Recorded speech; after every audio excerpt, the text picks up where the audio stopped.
Everyone who's ever been diagnosed with an IBD has a story.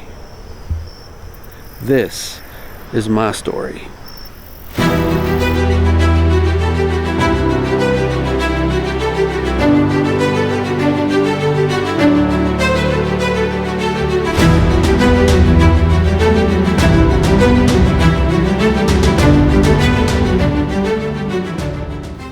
I was in my early 20s. It seems like a lifetime ago. I was a different person. I went to the gym almost every day, like 6 days a week, 1 to 2 hours every day. I was a gym rat. I was comfortable in the gym. That's where I spent most of my time. One day, I noticed my ankle was starting to hurt after a really hard workout. I think I might have overdid it at the gym yesterday. My ankle's been killing me. Okay. I don't know. What are you gonna do? I don't know. I'm hoping I just tweaked it. I don't know. If it's still hurting tomorrow, I might do something. Right now, I think I will take something for pain, maybe some ibuprofen or something. But later that night, the pain moved on down to like the bottom of my foot. It was really weird. I never really had a twisted ankle that felt like that. It was strange. After a few days, the pain left as quickly as it came, and I didn't think anything more of it. Little did I know this was the beginning of something a lot larger. It was a week later, my knee started acting up. Last week it was your ankle. This week it's your knee. Maybe you should make a doctor's appointment? I don't know. Maybe you're right, because this feels different. I don't feel like a tweaked knee. The pain's just... It's hard. It seems to be progressing. I mean, your ankle was bothering you last week, and it didn't really cease till recently, and now it's your knee. It's progressing up your body. That's kind of weird, yeah. Go to the doctor. I probably will go ahead and call a doctor. So I finally broke down and called the doctor, made an appointment. By the time the day of the appointment came, things had continued to progress a little bit worse. I'd been going to the bathroom 4 to 6 times a day, and that morning I noticed there was blood in the toilet. So I went to the doctor, told him what was going on. He did some blood work and all kinds of stuff. After I told the doctor everything that was going on and he got the blood work back, he decided to refer me to a gastroenterologist. So after all that was set up, the appointment was like 2 weeks out. So I had to wait 2 weeks while my symptoms steadily got worse. I started having pain in my hand. It would move around to like the back of my hand, and it was crazy. I was going to the bathroom more frequently. There was more blood. I couldn't really eat that much without having to spend all this time in the bathroom. So I ended up losing a lot of weight just in those 2 weeks. By the time I finally got to the gastroenterologist, things were really bad. He did some more tests. He scheduled a colonoscopy, and everybody who's ever had one of those knows how fun those things are. So I went and did that. After all that was done, he came back and he told me, "You have ulcerative colitis." I never even heard of that. I didn't know what that was. But actually, I felt a little relieved when he told me that, because now we could pinpoint what was going on. We had a name for it. So I felt a little relieved about that, because now there's something that we can target. But little did I know that was just the beginning. I started taking, he prescribed all kinds of medication for me, mainly prednisone to try to get the inflammation under control. That was the worst of it, taking all the prednisone. Once he started on a low dose, nothing improved. He increased the dose. Eventually I was taking 60 milligrams of prednisone a day. This went on for over a year, but he was trying to get everything under control along with all the other medication to try to help. The prednisone had its own side effects, of course. Anybody who's ever been on it knows it's not pleasant. I started swelling up. My face got round where I was retaining all this liquid, and it was just, I felt depressed. My face was red. I was always hungry. I was always tired. It was just a bad time. All the medication that I was on was causing other issues that I had to take other medications for. For instance, the prednisone was making my bone density less.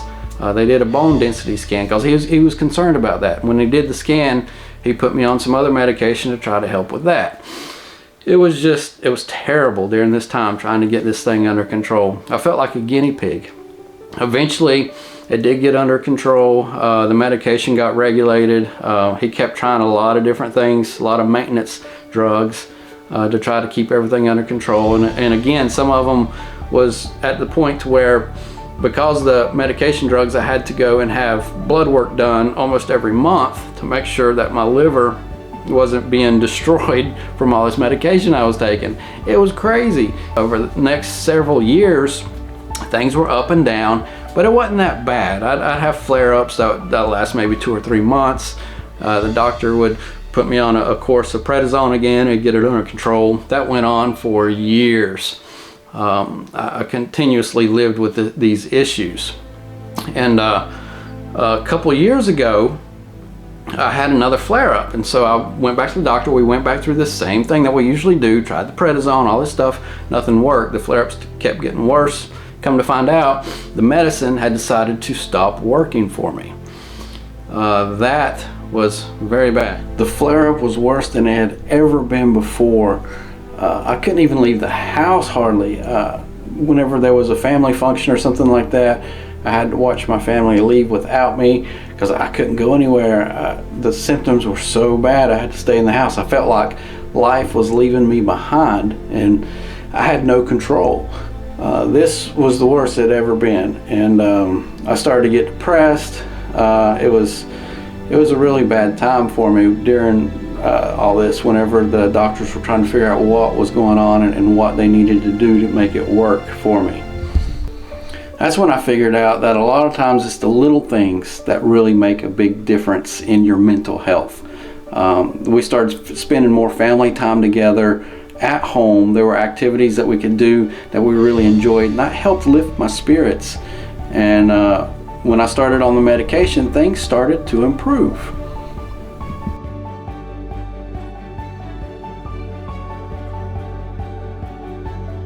So they asked if I'd tried any biologics before. I said, no, I never even heard what this was. And apparently it's these shots that you give yourself. He looked at getting me prescribed the Humira. Went through that process. That took a long time to get set up. Things started to improve a little bit. I was encouraged, but after about, I don't know, 6 weeks or so, it kind of plateaued and began to get worse again.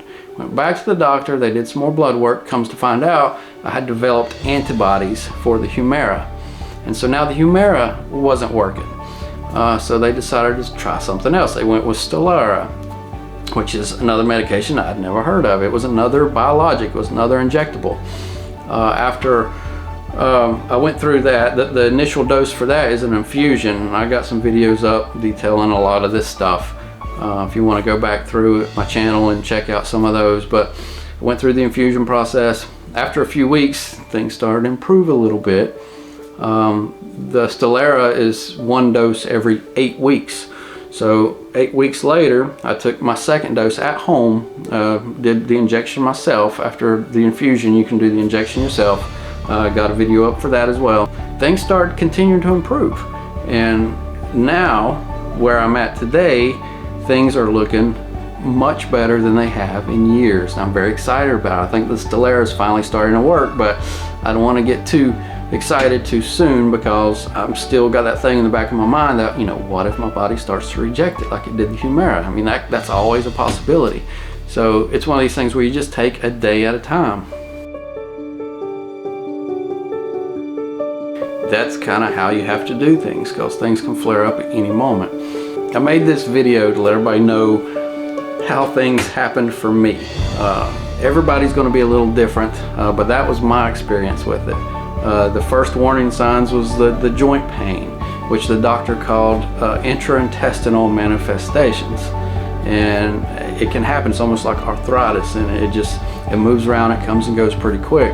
But I haven't really had too many issues with that since the initial flare-up. Maybe a few things here and there, but nothing as serious as what it was at the very beginning. Everybody's story is going to be different. If you want to share your story, don't hesitate to do that. It may be helpful for other people, and that's another reason I do these videos. Is it's an outlet for me to help. During my flare-up, I got really depressed, and my wife suggested that, you know, I talk about it. I'm like, well, I don't really want to talk about it. I got a touch of anxiety when it comes to stuff like that. So I decided to maybe start making videos and posting them. I figured nobody would ever watch them, but lo and behold, I've gotten a few views. I've even gotten some comments, and I really appreciate that. It makes me feel like I'm not alone in this. And these videos are to help you know that you're not alone if you're going through some of these issues, or if you know somebody who is. So in order to help some of these guys out there who may be suffering with this, who don't know anything about what's going on, what to expect, they may not have any hope. There was times where things were really dark for me. Be sure to hit that like button and subscribe. It helps to circulate this out to a wider audience so more people may have a chance to see this. So anyway, I appreciate you guys watching and listening to me ramble on about my issues. Thanks so much, guys. I really appreciate it. And until next time, I'll see you soon.